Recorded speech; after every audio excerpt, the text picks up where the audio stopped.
Magallanes será callado y el vital tranquilo de mi voz no llegará a ustedes, no importa. Lo seguirán oyendo. Siempre estaré junto a ustedes. Por lo menos mi recuerdo les dará un hombre digno que fue leal a la lealtad.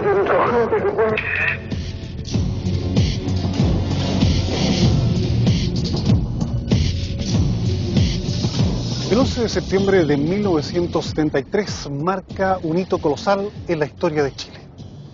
Una junta militar derroca violentamente al presidente Salvador Allende, poniendo fin al régimen democrático ya asediado por sectores que no creían en él. A 30 años de esa intervención, todavía el país sufre heridas y divisiones que se proyectan en la vida nacional. Aunque el ejercicio periodístico orientado a presentar acontecimientos controversiales, como el ocurrido el 11 de septiembre, resulta delicado, para Informe Especial constituye un deber, especialmente hacia las jóvenes generaciones de chilenos, tratar de presentar una visión amplia y realista de lo acaecido en Chile y aquí, en el Palacio de la Moneda. 52 de cada 100 chilenos tienen en este momento menos de 30 años. Es decir, ellos no vivieron el golpe. Hemos recopilado distintos documentales, relatos de radio, reportajes de corresponsales extranjeros y hemos entrevistado a muchos de los protagonistas civiles y militares de la historia de esos años para construir un mosaico vivo, visual, testimonial y palpitante de las condiciones y el contexto nacional e internacional que determinaron el ataque a la Moneda, los combates en Santiago y sus inmediatas consecuencias. En 1973 se vivió el fin de un sistema político cuya crisis terminal parecía gatillada por una feroz confrontación ideológica, política, social y económica surgida con anterioridad. A son Excellence Monsieur Salvador Allende, président de la République du Chili,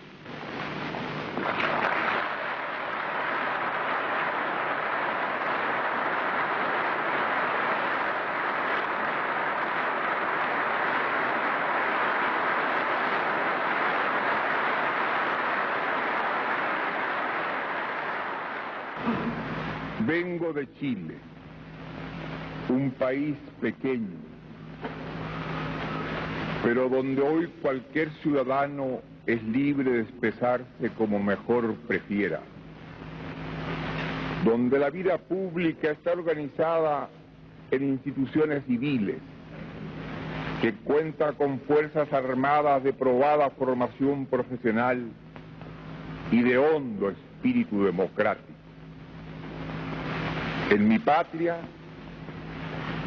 historia, tierra y hombre se funden en un gran sentimiento nacional. Hoy, en ese momento, en el que la Asamblea de Naciones Unidas estaba llena como pocas veces para ver a uno de los líderes que generaba mayor interés mundial, a Salvador Allende le quedaban 279 días de vida.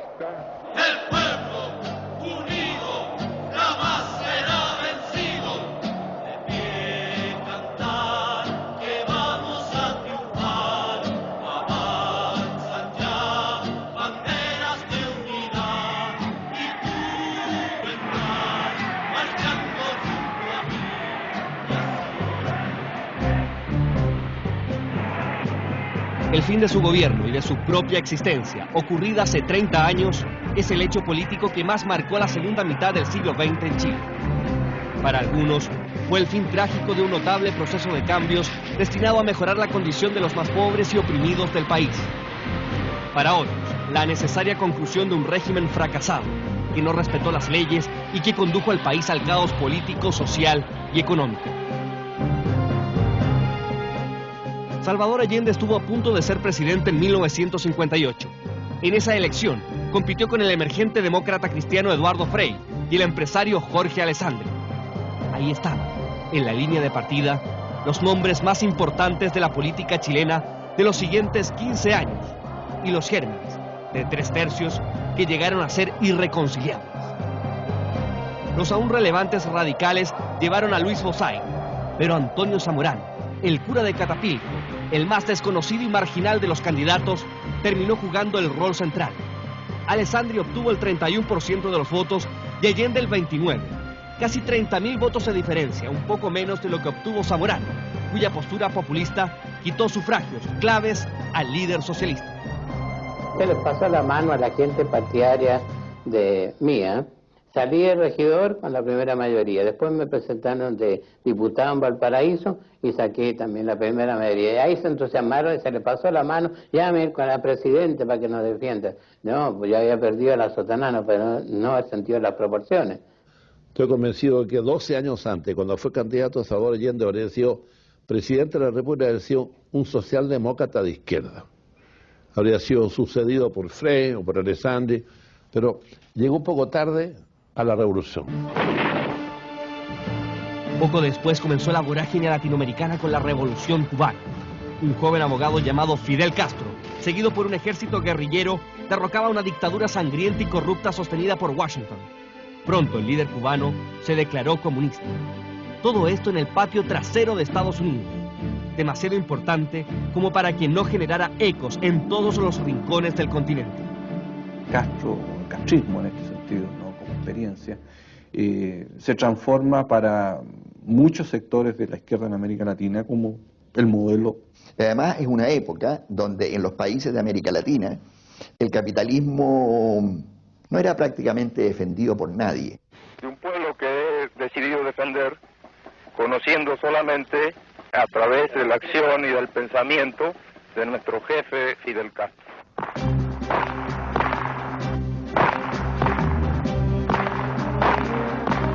La gesta guerrillera de Castro y el Che Guevara se alzó como el ideal juvenil en gran parte de nuestra sociedad. Incluso miembros de la Democracia Cristiana, partido abiertamente anticomunista, la miraban con simpatía. Era el triunfo de la Revolución Cubana también.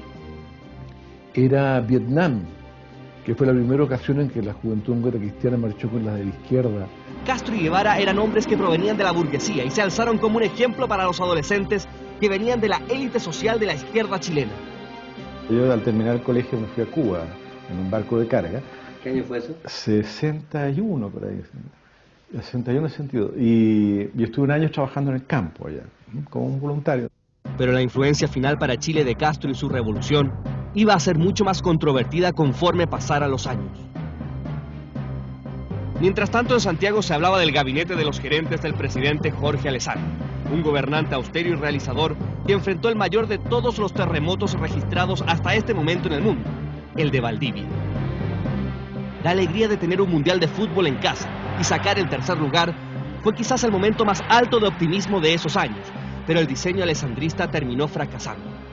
A comienzos de 1964, una elección complementaria de diputados por Curicó, en la que todos esperaban el triunfo de la derecha o a lo sumo de la Democracia Cristiana, dio el toque de alerta. El socialista Óscar Naranjo ganó con amplia ventaja en el hecho político conocido como el naranjazo. La derecha entró en pánico. Su gobierno estaba entrampado por una crisis económica y política, y no había ningún candidato de sus filas con suficiente fuerza para enfrentar a Salvador Allende, la carta segura de la coalición de socialistas y comunistas. Entonces, toman una rotunda decisión sin peso para pedir mucho a cambio: apoyar a Eduardo Frei. Recordemos la famosa frase del presidente Frei Montalva: ni por 1 millón de votos cambiaré una coma de mi programa. Mientras tanto, el mundo sumido en plena Guerra Fría con la crisis de los misiles en Cuba, cuando Estados Unidos estuvo a punto de empezar la Tercera Guerra Mundial, vivía momentos turbulentos. El 11 de noviembre de 1963 moría asesinado el presidente John Kennedy. Su gobierno había iniciado la Alianza para el Progreso, un plan de apoyo a las reformas en América Latina destinado a frenar las tentaciones revolucionarias desatadas por Fidel Castro y el Che. Cuba, ¿no es cierto?, se transforma en una cabeza de playa del mundo comunista que penetra, y por lo tanto la estrategia de seguridad nacional pasa a otra fase, ¿no?, que es la estrategia contrasubversiva o antisubversiva. La Iglesia Católica, una de las instituciones de mayor influencia en nuestro país, también entró en la vorágine. El Concilio Vaticano II y el Papa Juan XXIII abrieron las puertas a una mayor diversidad, obligando a los católicos a comprometerse más con la justicia social. Era una discusión que estaba siendo alimentada por todo los que estábamos en ese tiempo en el movimiento universitario, que nos dedicábamos a estudiar las universidades europeas, los filósofos europeos, esto apoyado por la parroquia universitaria, por el Instituto de Humanismo Cristiano, por ejemplo, de los jesuitas, y fuimos contrastando eso con una universidad que se parecía más bien a un convento conservador que a una universidad real. La elección de 1964 enfrentó a dos viejos amigos. Llevaban varios años como colegas en el Congreso y como vecinos en Algarrobo, pero sus caminos empezaron a separarse para siempre. Eduardo Frei ganó con 1.410.000 votos, el 56% del electorado. Allende, que sacó casi 1 millón de sufragios, un 38%, quedaba derrotado por tercera vez, tras sus intentos del 52 y del 58. Meses más tarde, la democracia cristiana arrasó en las elecciones parlamentarias. En las elecciones decisivas de 1965, donde la democracia cristiana saca un 42,7% de los votos, cosa casi imposible en un sistema multipartidario como el chileno, no le quita a la izquierda nada. La izquierda pierde 0,1. Quien sufre la debacle electoral es la derecha y el centro radical. Entonces, obviamente que el espacio de crecimiento natural de la democracia cristiana era la derecha, pero eso era incompatible con hacer la reforma agraria, con hacer la sindicalización campesina, con usar un lenguaje de revolución en libertad. La izquierda no se sentía herida de muerte ni mucho menos. Iba a pelear con todo. El secretario general de los socialistas prometió que a Frei le negarían en el Congreso la sal y el agua. Nosotros veíamos en ese momento al gobierno de Frei como la otra cara de la derecha. Los jóvenes intuían que todo estaba cambiando y los Beatles constituían la obertura del nuevo mundo.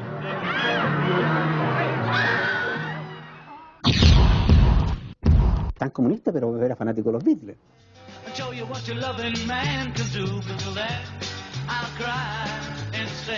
Como también era de Víctor Jara, como una cosa. Puede que sea contradictorio, pero no era tanto, era lo que vivíamos nosotros en esa época. Nacerá un nuevo destino. Los 60 fue una década en que hasta el cantor antiimperialista y militante de la causa popular Víctor Jara se contagió no solo con el genio y la energía explosiva de los Beatles, sino también con su estética rompedora de esquemas. Había ido a Londres y volvió con el estilo de publicidad de los Beatles. Eran los tiempos en que se cuestionaba la forma y el fondo de lo establecido, de una generación que nació para rebelarse. Es la década de la libertad sexual, es la década de la libertad de creación. Entonces se estrenó la minifalda, el pantalón pata de elefante y los peinados bombé. En Santiago se inauguró el Aeropuerto Internacional de Pudahuel, a 20 kilómetros de la capital, y en 1968 se iniciaron los trabajos de construcción del metro. La modernidad llegaba al país, y con ella la píldora anticonceptiva y los bikinis que dejaron los ombligos al descubierto. Empezaron a crecer las melenas de los hombres, cambiaron las costumbres y los modales tradicionales. En plena calle Providencia, en las cercanías de la cafetería Copelia, coléricos y jóvenes de la escuela militar lideraban verdaderas guerras campales. Fue una época que es irrepetible esa, ¿no? Porque se juntó mucha gente talentosa en todas partes. Salían talentos debajo de las piedras. Yo soy el poeta, soy el preferido, soy el más querido de la juventud. A comienzos de la década, la música tradicional de los Guasos Quinteros y la efervescencia de los jóvenes de la nueva ola eran lo más oído en las radios.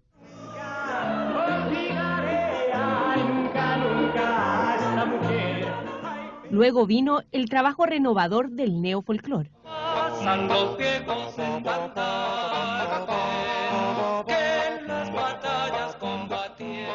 Los Cuatro Cuartos, con su tema de los viejos estandartes, estuvieron durante meses primeros en los rankings radiales, liderando la británica Mitchell. Estaba Margot Loyola, estaban los Parra, estaban todos. Patricio Mans, nosotros le hicimos el coro de Río en la Cordillera. ¿Te acuerdas? Pom, pom, pom, pom. Eso lo hacíamos nosotros. Pegó así como salvajes. esa canción maravillosa de Patricio Manso.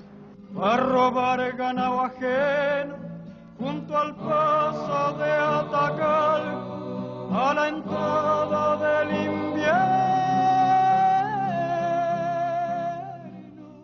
Esto es lo que queda de la Peña de los Parras. Nada más que eso.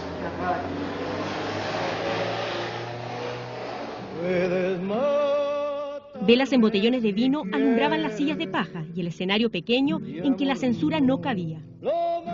Desde 1965, en las inmediaciones de Carmen 340, se hicieron largas colas para oír a los cantautores Rolando Alarcón, Patricio Manz, Víctor Jara, Isabel y Ángel Parra. Cuando se crea Carmen 340, la peña famosa, la gente que iba era desde obreros hasta la pituquería del Barrio Alto. Se juntaban allí a tomarse su pencazo, y qué sé yo, y comer empanadas y todo ese tipo de cosas, y escuchando. Y nuestras canciones eran totalmente anticonvencionales. Nacía así una alternativa a la música imperante en la época, el registro musical de una utopía que ya comenzaba a dibujarse en el ambiente nacional. Empiezan a hablar de los mineros del carbón, de los pescadores que se ahogan en alta mar, la reforma agraria está cantada, qué sé yo. Frei generó expectativas y una participación social sin precedentes, sobre todo debido a una de sus principales medidas, la reforma agraria. A pesar de la abierta oposición derechista y la del empresariado, la izquierda le dio los votos para la ley que autorizaba la expropiación de terrenos a los dueños de fundos en pos de una modernización de la producción y una mayor justicia para el campesinado. Había una estructura que databa de 300 años, que era el sistema haciendal, el latifundio y el inquilinaje, en el cual una hacienda enorme, 15 a 20 mil hectáreas aquí en Santiago como existían, no necesitaban ser plantadas, no necesitaban ser trabajadas un pedazo, y el resto rendía porque no pagaban impuestos. Por lo tanto, los trabajadores que vivían dentro de la hacienda, y que eran los inquilinos, ellos no recibían un salario en dinero, se les pagaba en especie. Y por lo tanto no había ningún incentivo, ni para trabajar, ni para capacitarse. Puede que el sistema hubiera funcionado bien en el siglo XVII y XVIII, pero ya en el siglo XX el asunto no andaba. Esa batalla separó de manera radical a Frei de los derechistas que habían asegurado su victoria en 1964. Por eso no tuvieron problemas en unirse a la izquierda en el Senado para no permitir al mandatario visitar los Estados Unidos, ni en darle los votos a los socialistas para hacer que Salvador Allende, el líder de la oposición, se alzara como presidente de la corporación. Pero la radicalización de la política corría por varias vertientes. Una de las más importantes se verificó en 1967 en el Congreso Socialista de Chillán, en el que se definieron como marxistas-leninistas y aprobaron la vía armada para llegar al poder. Lo malo no fue haber hecho esas declaraciones, sino que no haber sido consecuentes con esas declaraciones y haber asumido la real trascendencia y importancia que tenían esas declaraciones. Después de todo, históricamente, no ha existido una revolución desarmada. Después de la proclama del Partido Socialista del año 67, había también una planificación para la toma del gobierno por la lucha armada. Todas las Fuerzas Armadas tenían la obligación de estar prevenidas.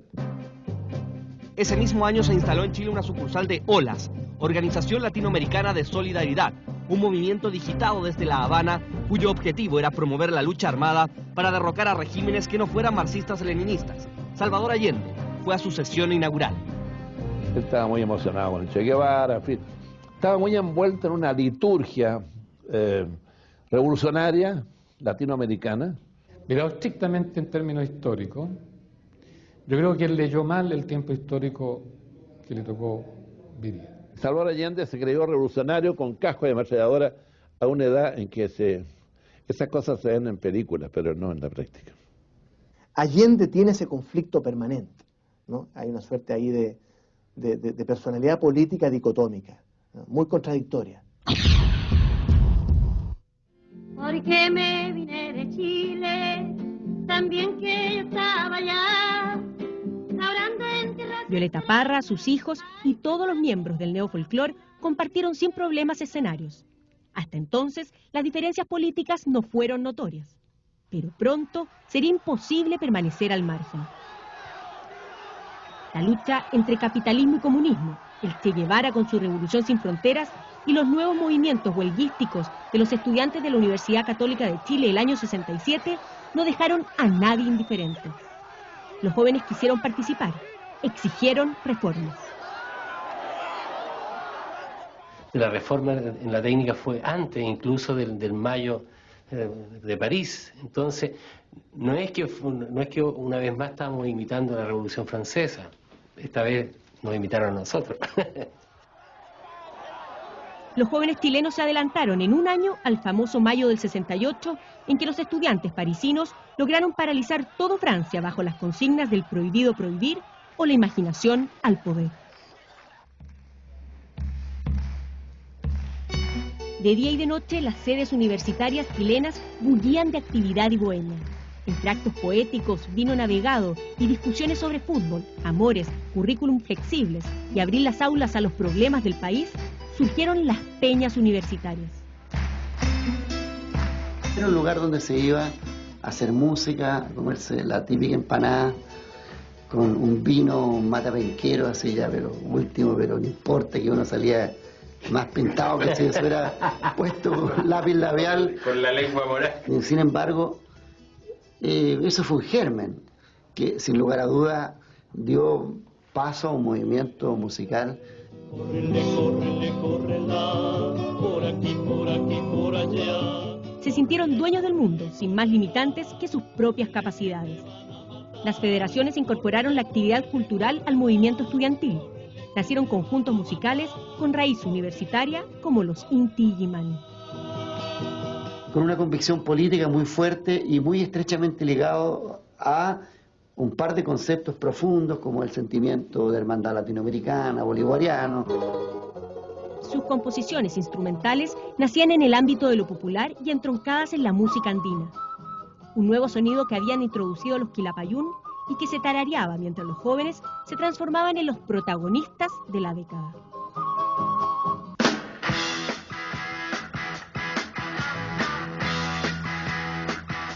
En el cine, Busco mi destino expresaba el derrumbe del sueño americano.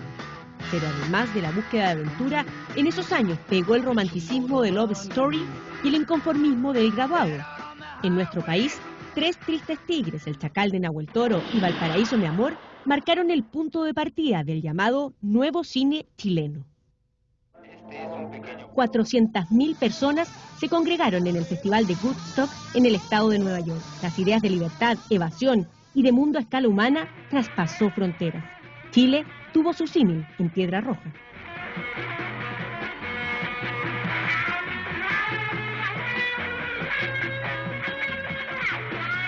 Se impuso el estilo hippie, se vestía ropa artesanal y las más osadas se olvidaron del sostén. Además de los jaivas y los flops, en Chile surgieron muchos conjuntos musicales que los representaron. Agua Turbia, por ejemplo, tuvo un desinhibido estilo de marketing. Y mientras el hipismo no se comprometía con la coyuntura nacional, eran los tiempos de Hace el amor y no la guerra, el idealismo de los jóvenes de izquierda se comenzaba a sentir fuerte en nuestro país. En el Festival de la Nueva Canción Chilena de la Universidad Católica fue donde la convivencia entre los músicos nacionales se quebró. Contempla los de Ramón, tengo entendido que también a los Quincheros, un festival con todo lo que había. Fue juntar un poco el aceite con el vinagre porque el clima político que había y todo este mundo que había crecido como por debajo estaba extraordinariamente politizado. Se mofaban de nosotros porque decían que cantábamos a la China de trenzas negras, al Guaso de las espuelas de plata, al Sauce Llorón. Entonces fue un ataque muy descalificador, que, diría yo, envenenó todo el ambiente artístico. Porque esta vez no se trata de cambiar un presidente. Nueva Canción Chilena se llamó a partir de ese festival la vertiente musical que se comprometió con los principios de la izquierda, que le puso sonido a las 40 medidas del programa de la Unidad Popular y a la candidatura de Salvador Allende. El Partido Socialista era el más importante después de la Democracia Cristiana. Su simpatía hacia la vía armada no dejaba lugar a dudas sobre la influencia de la Revolución cubana e incluso algunos jóvenes socialistas establecieron escuelas de guerrillas en el sur. Pero en el espectro de la polarización izquierdista, un grupo de muchachos, muchos de ellos salidos de las mismas filas socialistas, dieron un paso más allá.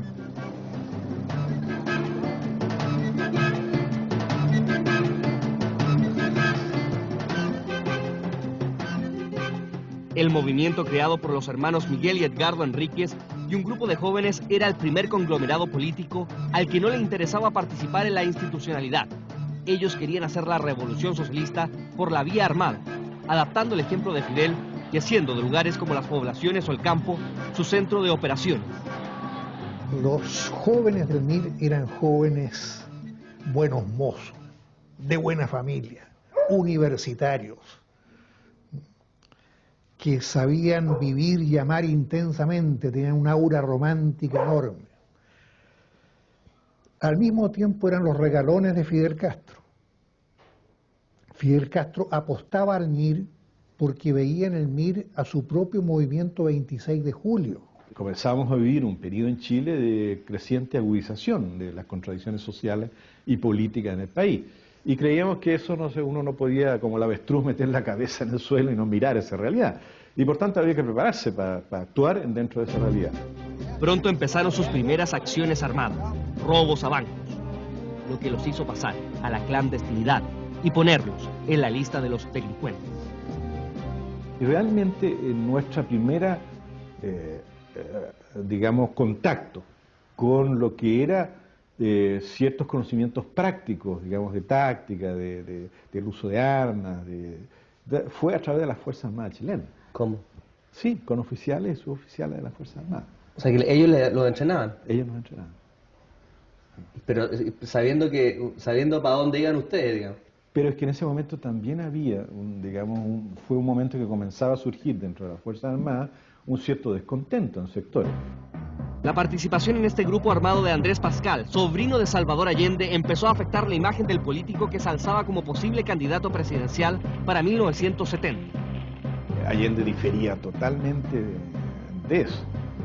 Sin embargo, por ejemplo, yo recuerdo que la primera pistola que yo tuve, que fue una Colt, me la mandó Allende, a través de mi padre, y con una nota es que yo estoy en desacuerdo con lo que tú estás haciendo, pero si estás en eso, sé consecuente.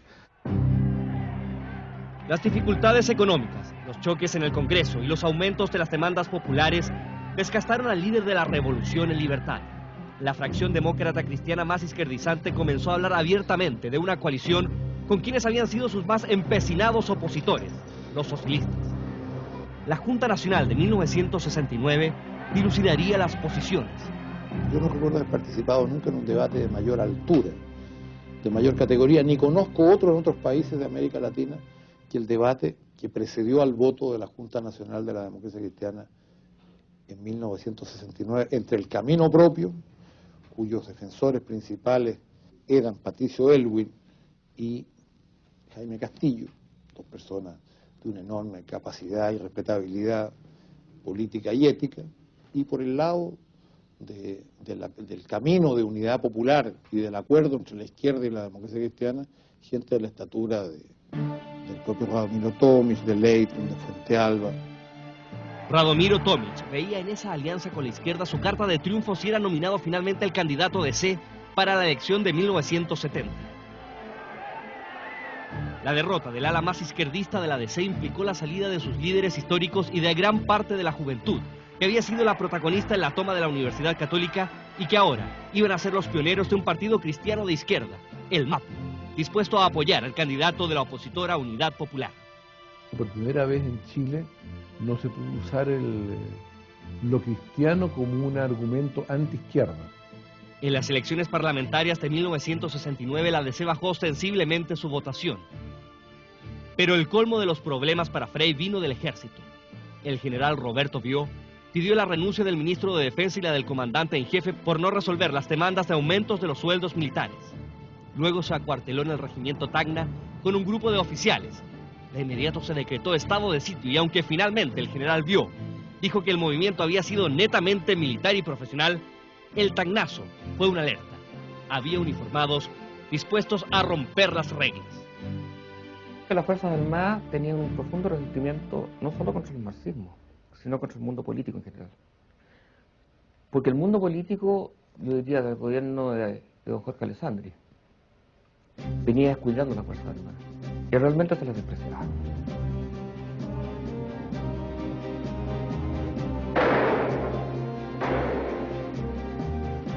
En Vietnam se luchaba y muchos jóvenes chilenos marchaban por las calles ofreciendo incluso su sangre para quienes combatían a los norteamericanos en el sudeste asiático.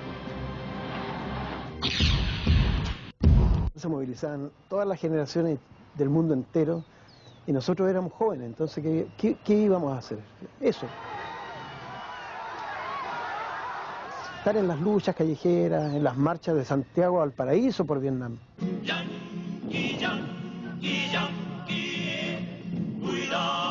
En 1969, 3.000 jóvenes chilenos marcharon denunciando el intervencionismo norteamericano en Vietnam. El gran demonio de nuestra época era el imperialismo. Las águilas negras vienen volando. Vestidos al estilo del mártir guerrillero asesinado en Bolivia, los jóvenes se opusieron a la intromisión de más de 500.000 de soldados norteamericanos. Los artistas de izquierda comprometieron su música con esta causa. En ese escenario, la voz de Quilapayún, en el disco titulado Por Vietnam, sonó fuerte. Era un disco secreto por un lado, pero tremendamente masivo por el otro, y que señalaba que había como un movimiento social muy fuerte, que en la base, digamos, que sostenía estas canciones. La primera edición se agotó de inmediato. Debido al éxito, se fundó el sello JJ, que luego se llamó Dictat. Se inauguró así la discoteca del cantar popular. Quilapayún incluye temas de la tradición revolucionaria mundial y se define como voz de la clase trabajadora. Con un gran despliegue escénico apoyado por la dirección de Víctor Jara, se transformaron en el rostro de la nueva propuesta político-cultural. Era un grupo también que siempre estuvo muy vinculado con la música clásica chilena, que apoyaron este movimiento musical y que hicieron obras. La mayor, o sea, la más importante y la más célebre es la cantata Santa María. La obra evidentemente la cantó un conjunto comunista y esto significó algo muy importante porque la obra inmediatamente se tiñó. Lo que planteaba era ese dualismo extranjero y chileno. Entonces la gente interpretó que la obra hablaba de proletarios y burgueses. Y aunque su autor asegure que más que una obra de reivindicación social era nacionalista, la cantata de Santa María se transformó en un ícono de esos días. Cosas pueden pasar si es que no nos preparamos, resueltos para luchar. Ya entraba 1970 con su incógnita más importante. ¿Quién iba a ser el próximo presidente de Chile? El camino de la unidad popular al poder no fue fácil. Las encuestas financiadas por los estadounidenses indicaban que Jorge Alessandri volvería al sillón de O'Higgins. Pero la sorpresa fue mayúscula, especialmente para Estados Unidos, que vio surgir en su patio trasero un gobierno marxista que parecía alinearse con Cuba, haciendo tambalear lo que Nixon consideraba un interés nacional norteamericano. En un momento, lo que algunos llamaron el asalto al cielo, el triunfo de Allende y la ola de emoción que embargó a la izquierda de todo el mundo con la idea de conquistar el poder por la vía democrática, por la vía de los votos, por la vía de las urnas. La República está organizada en instituciones civiles, que cuenta con fuerzas armadas de probada formación profesional y de hondo espíritu democrático. En mi patria, historia, tierra y hombre se funden en un gran sentimiento nacional. Hoy, en ese momento, en el que la Asamblea de Naciones Unidas estaba llena como pocas veces para ver a uno de los líderes que generaba mayor interés mundial, a Salvador Allende, Le quedaban 279 días de vida.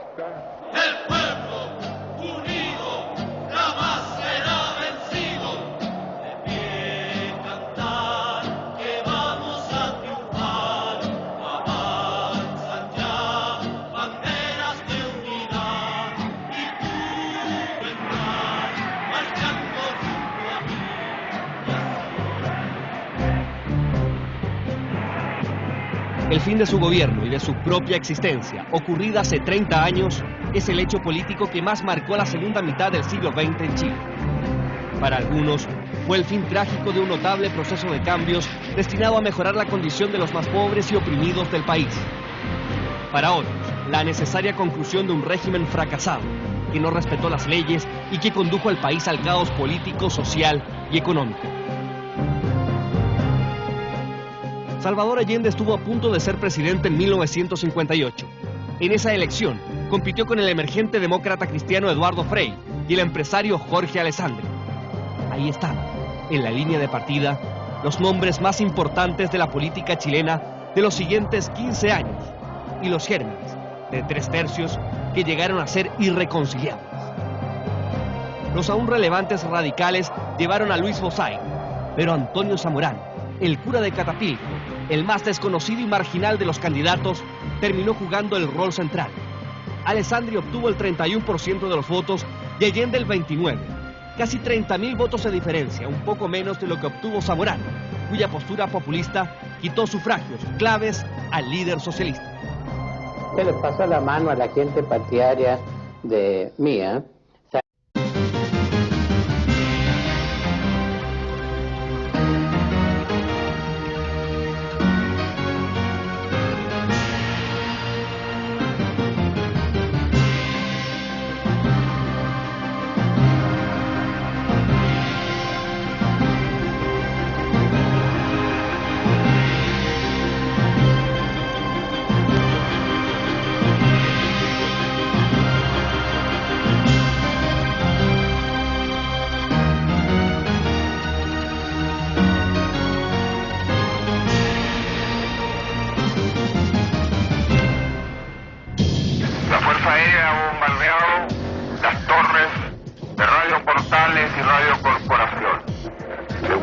Radio Magallanes será callada y el vital tranquilo de mi voz no llegará a ustedes, no importa. Lo seguirán oyendo. Siempre estaré junto a ustedes. Por lo menos mi recuerdo es la de un hombre digno que fue leal a la lealtad.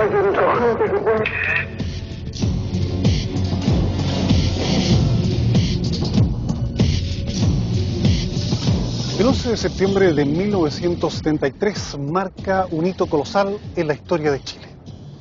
Una junta militar derroca violentamente al presidente Salvador Allende, poniendo fin al régimen democrático ya asediado por sectores que no creían en él. A 30 años de esa intervención, todavía el país sufre heridas y divisiones que se proyectan en la vida nacional. Aunque el ejercicio periodístico orientado a presentar acontecimientos controversiales, como lo ocurrido el 11 de septiembre, resulta delicado, para Informe Especial constituye un deber, especialmente hacia las jóvenes generaciones de chilenos, tratar de presentar una visión amplia y realista de lo acaecido en Chile y aquí, en el Palacio de la Moneda. 52 de cada 100 chilenos tienen en este momento menos de 30 años. Es decir, ellos no vivieron el golpe. Hemos recopilado distintos documentales, relatos de radio, reportajes de corresponsales extranjeros y hemos entrevistado a muchos de los protagonistas civiles y militares de la historia de esos años para construir un mosaico vivo, visual, testimonial y palpitante de las condiciones y el contexto nacional e internacional que determinaron el ataque a la Moneda, los combates en Santiago y sus inmediatas consecuencias. En 1973 se vivió el fin de un sistema político cuya crisis terminal parecía gatillada por una feroz confrontación ideológica, política, social y económica surgida con anterioridad. A son excelencia, Monsieur Salvador Allende, président de la République du Chili,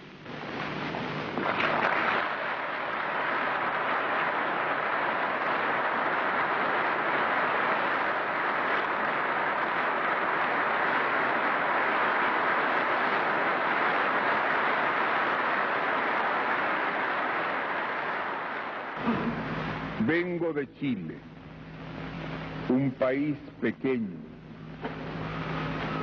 pero donde hoy cualquier ciudadano es libre de expresarse como mejor prefiera, donde la vida pública